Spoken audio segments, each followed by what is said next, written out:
بسم الله الرحمن الرحيم. حلقة جديدة من ملعب محمود. في مثل دايما بيقول: من يضحك أخيرا يضحك كثيرا. احنا فعلا كنا زعلانين طول المباراة من أول دقيقة 71 بقى. ربنا فرجها وضحكنا لغاية نهاية المباراة، والحمد لله النادي الأهلي بيحقق فوز غالي جدا وعزيز جدا جدا على نادي الزمالك. في مباراة كانت كلها ميالة لنادي الزمالك. حتى قبل المباراة ما تقام كانوا عمالين يقولوا الاهلي في مستواه في النازل، والزمالك في الطالع، ودايما الاتهامات بتواجه لعيبه الاهلي، ولعيبه الزمالك هي اللي دلوقتي في الفورمه وسابقين بنقطتين. حتى بعد ما تعادلوا مع نادي الجونه في اخر مباراه برضو كان في نغمه ان الزمالك هو اللي سايد والاهلي ممكن ينسحب كمان من المباراه عشان ان هو خايف. وقعدوا يتكلموا كلام كتير قوي، عملوا ضغط عصبي على نفسهم. يعني الكلام ده كله عمل ضغط عصبي على لعيبه نادي الزمالك. نزلوا المباراه وهم واثقين جدا من نفسهم. وحته الثقه في كره القدم دي يا جماعه مش موجوده اساسا، المفروض ما تبقاش موجوده. حته الثقه ديت، كره القدم مجهود جوه الملعب، لا باسماء بقى ولا بوضع قبل المباراه ولا باي حاجه. هو اهم حاجه المجهود المبذل داخل المستطيل الاخضر خلال ال 90 دقيقه، هم دول اللي بيرجحوا كفه فريق عن فريق. النهارده نادي الزمالك دخل فعلا بمعنويات عاليه جدا. قابلها النادي الاهلي بهدوء اعصاب في اول ربع ساعه، وبداوا ان هم يتبادلوا الهجمات. لكن كان الزمالك ماسك كوره اكتر، وكان في نسبه الاستحواذ كانت عاليه جدا خلال الربع ساعه الاولانيه. عماد النحاس النهارده فعلا خلى اختار تشكيل متوازن بين الدفاع وبين الهجوم.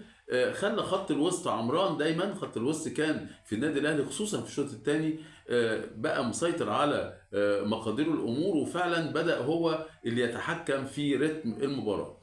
المباراة بدأت بتشكيل مكون من محمد الشناوي في حراسة المرمى، كوكا باك شمال، محمد هاني باك يمين، ياسر إبراهيم وياسين مرعي ظهراء وسط، وبعدين خط الوسط محمد بن رمضان ومروان عطية وتريزيجيه قدام، طاهر يمين، بن شرقي شمال، ومحمد شريف راس حربة صريح.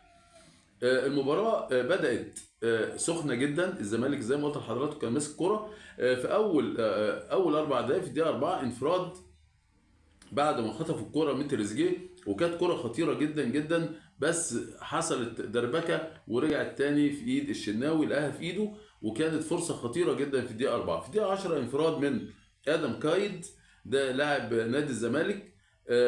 ناصر ماهر خدها 1 2 مع ادم كايد. ناصر ماهر انفرد وحطها ببطن رجله جانب القائم الايسر لمحمد الشناوي. كانت كوره خطيره جدا من انفراد صريح صريح صريح، كانت ممكن فعلا تيجي هدف اكيد، لكن جت حفت في العارضه، حفت في القائم الايسر وطلعت بره. في دقيقه 12 كادت بقى النيران الصديقه انها تحرز هدف في مرمى الزمالك من خلال حسام عبد المجيد. جت الكرة كرة عرضية دخل فيها، كان وشه مواجه للمرمى، دخل فيها برجله، من ستر ربنا الكرة عملت بند في الأرض وطلعت فوق العارضة، وإلا كانت ممكن تسكن الشباك وتبقى نيران صديقة في دقيقة 12، لكن عدت الكرة وطلعت بره. في دقيقة 13 بقى رأسية حلوة جدا من ياسر إبراهيم جت بجوار القائم الايسر. من الدقيقه 12 ل 13 لغايه 3 4 دقائق كده كان الاهلي هاجم، وفعلا كان مصمم ان هو يحرز هدف. في الدقيقه 15 محمد صبحي الكره رجع له، ما قدرش يسيطر عليها وما بصش وراه. يعني الكره دي لو كانت بين الثلاث خشبات كانت دخلت جون، ما بقاش عارف يسيطر على الكره وطلعت بره. محمد صبحي كان مهتز جدا وخايف جدا زي معظم لاعبي الزمالك لما بينزلوا يواجهوا النادي الاهلي. في دقيقة 24 تريزيجيه وفرصة خطيرة جدا جدا جدا للأهلي وعدت. في دقيقة 26 برضو حصلت بقى حاجة غريبة جدا، ضربة جزاء ما أنزل الله بها من سلطان. مش عارف ضربة الجزاء دي اتحسبت ليه. الكرة عادية جدا، الراجل كوكا بيمد رجله ومش شايف، هو خلف اللاعب ومد ظهره للكرة أساسا، وما لمس اللاعب بتاع الزمالك. سبحان الله الحكم صفر، وفي نفس الوقت كمان ما اداش فرصه ان هو يشوفها في الفار، على طول بلانتي يعني بلانتي بدون كلام. قلنا ماشي، شاطها عبد الله السعيد، عبد الله السعيد شاطها صدها محمد الشناوي، بس الحكم مصر، الحكم الاسباني مصر انها تتعاد ومصر انها تيجي هدف، لانها فرصه ان هو حسب بقى ضربه جزاء للزمالك فلازم تتحسب. الحكم ده مش عارف جايبينه منين، يعني الحكم ده ضعيف جدا جدا، ملوش تاريخ تحكيمي على الاطلاق جوه اسبانيا، مش عارف جايبينه يعمل ايه. جايبينه فعلا عشان يقول لك الحكام الاجانب يا جماعه، يبقى الاهلي بعد كده يرضى بالحكام المصريين. يعني هم بيورونا مستوى الحكام الاجانب اللي هم جايبينه بمعرفتهم عشان يورونا يعني اسوأ مستوى لحكم اجنبي جه مصر في السنوات الاخيره. بلانتي غريب جدا، تصد الكرة يرجع تاني عشان يعيدها تاني، وحسام عبد المجيد يحرزها في المحاولة التانية. كده في الدقيقة 26 الزمالك تقدم 1-0 من هدف ضربة جزاء ظلمة جدا جدا ومعادة كمان، حاجة غريبة جدا. في الدقيقة 39 انذار لدونجا. الانذار ده خلى دونجا بقى يلم نفسه، بقى خايف، لان لو انذار تاني كان هيطرد، فبدا ايه يقل الضغط بتاعه شويه ويقل الدخلات الغشيمه اللي بيعملها دونجا. في الدقيقه 41 عرضيه جميله جدا من محمد هاني، بن شرقي قابلها برجله الشمال كده ضعيفه قوي طلعت بره. في الدقيقه 44 ضربه كوع واضحه جدا جدا لتريزيجيه، يعني ضربه كوع من عبد الله السعيد في وش تريزيجيه واضحه جدا، والكاميرا جابتها وعدتها. فين الفار بقى؟ وعدت ولا كان في حاجه، والكره عدت وعادي جدا. في دقيقه 45 بقى اتحسبت ضربه جزاء للنادي الاهلي. ضربه جزاء يا جماعه، الراجل حايش الكره بايده بدراعه، يعني الكره جايه في دراعه وطلع، يعني ضربه جزاء، ضربه جزاء لا محال. طبعا في ضربه جزاء النادي الاهلي ما رجعش للفار، في دي بقى رجع للفار وبص، وبعدين كان رجع قال ايه ده جايه في جنبه. ازاي جايه في جنبه واحنا شايفين انها جايه في ايده؟ هو انت الوحيد اللي جايب اللي شايف انها جايه في جنبه؟ الكره جابوها لغايه ما جت ناحيه كده وما كملوهاش، ما كملوهاش عشان تيجي في ايده.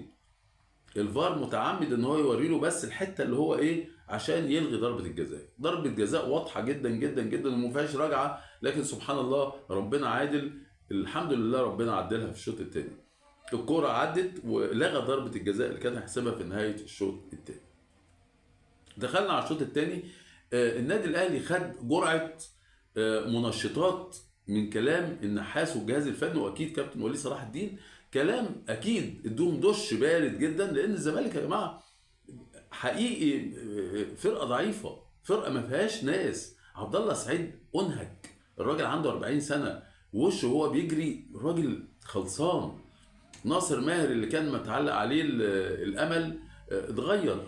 طب يا جماعه بقى يعني اسخنوا شويه. ده اللي حصل في الشوط الثاني. في دقيقه 53 كره عرضيه من طاهر، وبدات الخطوره تدب في خطوط النادي الاهلي. في دقيقه 58 تسديده من تريزيجيه خطيره جدا جدا بجوار القائم.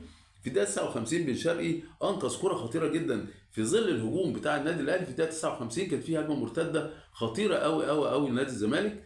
بن شرقي سبحان الله رجع في الحته دي ازاي وفين، وسبحان الله وطلعها. كانت كره خطيره جدا، كانت ممكن تقتل المباراه في الدقيقه 59. في الدقيقه 67 اصابه لطاهر، محمد طاهر وخروجه. دخل مكانه مين؟ دخل مكانه الشحات. الشحات بدخول الشحات اتقلبت موازين المباراه راسا على عقب، وبقت كفه الاهلي واضحه جدا جدا جدا. طيب بنسال سؤال، يا ترى لو طاهر محمد طاهر ما اصيبش كان الشحات هينزل؟ ده سؤال بيطرح على الجهاز الفني، انتوا مخلين الشحات بره يعمل ايه؟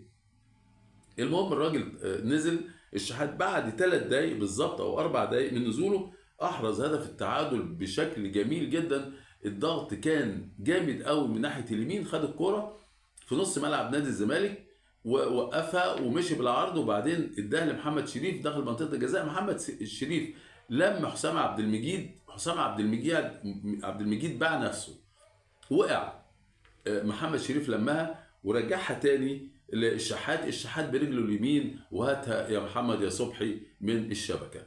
ايه هدف التعادل في الدقيقه 71، وهدف ان احنا خدنا نفسنا تاني، رجعنا تاني للمباراه في الدقيقه 71 من هدف رائع رائع رائع للشحات. هو برضو اللي خد الكرة وهو اللي اداها لشريف، شريف عمل معاهم تو وشاطها على شمال محمد صبحي محرزا هدف التعادل. في الدقيقه 75 بتتحسب بقى ضربه جزاء للاهلي. يعني قريبه قوي، بس دي لاعب الزمالك ضارب بالشحات في صدره، يعني من ورا وضربه برجله في صدره، دي ضربه جزاء شرعيه. دخل شاطها تريزيجيه. طبعا احنا كنا خايفين جدا تريزيجيه بيصمم ان هو يشوط ضربات الجزاء، ويصمم. تريزيجيه بصراحه عنده قوه دفع يا جماعه، الراجل عنده طاقه مهوله، بس المفروض برضو يتعاون مع زمايله، ما يبقاش هو اللي بيلعب كوره بس، يعني مش هو اللي في الملعب. المفروض يبقى في تعاون بينه وبين الأجنحة، وفي نفس الوقت يتعاون بقى بينه وبين راس الحربة، زي ما تعاون الشحات مع محمد شريف. في الدقيقة 58 ديانج وعبد القادر نزلوا بدال محمد شريف وبن رمضان، برضو زودوا النادي الأهلي.